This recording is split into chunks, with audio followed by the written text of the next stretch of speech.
Olá, amigos do Jardim Refúgio. Eu sou o Gabriel, estou cursando o primeiro ano de teologia e vou compartilhar hoje com vocês a palavra de Deus. Que o Senhor fale aos nossos corações, mediante a leitura da Sua palavra, que possamos ouvir a Sua voz. Vamos fazer uma oração antes de nós irmos para o nosso texto? Senhor Deus, nosso Pai, obrigado pela oportunidade de ouvirmos a Tua voz mediante a leitura da Tua palavra. Que o Senhor fale ao coração de cada um e que possamos atender ao chamado que o Senhor tem para cada um de nós. Esteja conosco, em nome de Jesus. Amém.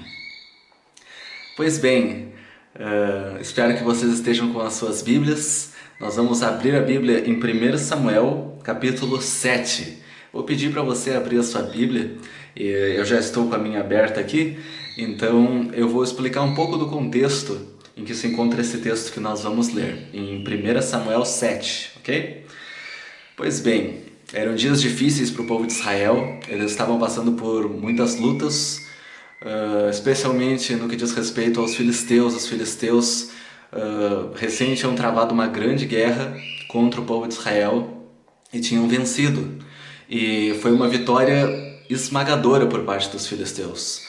Eles tomaram a arca do Senhor, a arca de Deus, que ficava ali junto aos israelitas. Eles tomaram, levaram para o território deles, e ainda os filhos de Eli foram mortos, Hofni e Finéias. Então essa notícia trouxe uma grande devastação para o povo de Deus. Realmente parece que a glória de Israel tinha ido embora. O que eles fariam? Pois bem, a arca ela foi levada, como eu já mencionei, para o território dos filisteus, só que por onde ela passava, devastação ia seguindo. E os filisteus não sabiam mais o que fazer com a arca, porque várias coisas aconteciam de ruim ali por onde ela passava, ela estava nas mãos erradas, e os filisteus eles começaram a empurrar a arca como se fosse de uma cidade para outra, assim, não querendo que afetasse o território deles.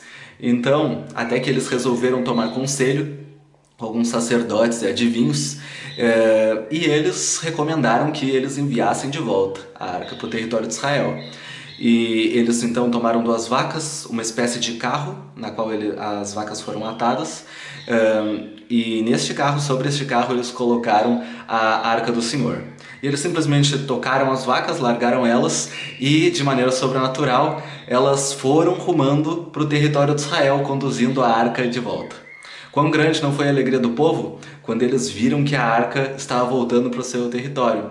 Aí ela parou um pouco na cidade de Bet-Semes, mas devido a alguns problemas que aconteceram ali, os homens de Bet-Semes tiveram que chamar homens de outra cidade chamada Kiriat Jearim para então poder buscar a arca, né?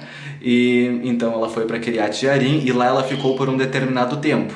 É aqui que entra o contexto da história que nós vamos ler.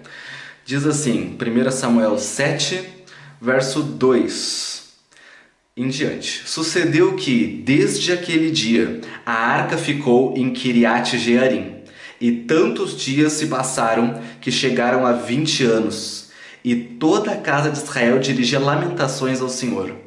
Falou Samuel a toda a casa de Israel, dizendo: Se é de todo o vosso coração que voltais ao Senhor, tirai dentre vós os deuses estranhos e os astarotes, e preparai o coração ao Senhor. Aqui vem uma parte bem importante: e servi a Ele só, e Ele vos livrará das mãos dos filisteus. Então os filhos de Israel tiraram dentre si os Baalins e os astarotes, e serviram só ao Senhor. Olha só que interessante o que acontece aqui. A arca ela ficou naquele local aí, né? Até esse momento do texto, já tinha 20 anos.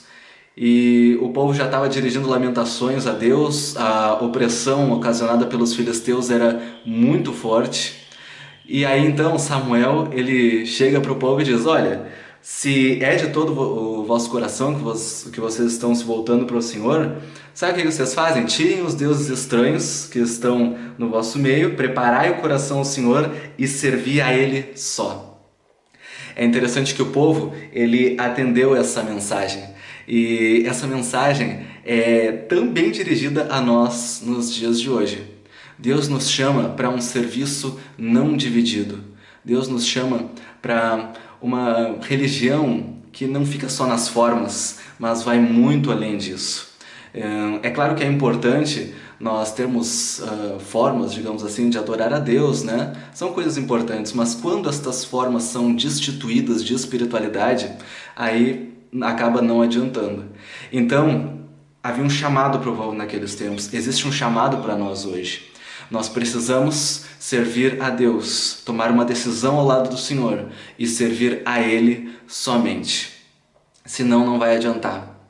Ninguém pode servir a dois senhores, o próprio Jesus disse, porque vai agradar um e aborrecer o outro. Não é possível que faça as duas coisas ao mesmo tempo. Então, queridos irmãos, que nós possamos olhar para este apelo, essa exortação que foi feita por Samuel naqueles dias e colocar em prática esses ensinamentos para a nossa vida. Quais são eles? De ter uma religião altamente espiritual, não meramente formal, mas uma religião que verdadeiramente mostra que o coração foi entregue a Deus e um serviço a Deus de coração não dividido. Aqui no capítulo 12, tem mais um texto que eu gostaria de ler com vocês, que diz assim, capítulo 12, verso 24, do mesmo livro de 1 Samuel. Tão somente, pois, temei ao Senhor e servi-o fielmente de todo o vosso coração, pois vede quão grandiosas coisas vos fez. Irmãos, vocês sabem que nós estamos passando por tempos complicados, tempos difíceis, mas olhe para a sua vida e veja quantas coisas Deus já fez por você e como Ele já te trouxe até aqui onde você está. Então não perca tempo com um serviço dividido. Tome uma decisão fiel ao lado do Senhor. É isso que Ele espera. Como diz o texto, serviu fielmente de todo o vosso coração e a Ele só. É isso que Ele espera da sua igreja. Possamos prestar esse serviço a Deus. Deus está te chamando para tomar essa decisão ao lado dEle. Você aproveite este momento para tomar essa decisão ao lado do Senhor. Vamos orar? Senhor Deus, bondoso Pai, muito obrigado, Senhor, porque o Senhor é bom e o Senhor fez e ainda fará grandes coisas em nossas vidas. Mas, por favor, Pai, nos ajude e nos dê o poder do Teu Santo Espírito para que a nossa decisão seja fiel, seja uma decisão de todo o coração e que possamos, Pai, firmemente continuar ao Teu lado. Sabemos que o Senhor é por nós. Nos ajude a fazermos, Senhor, a nossa parte.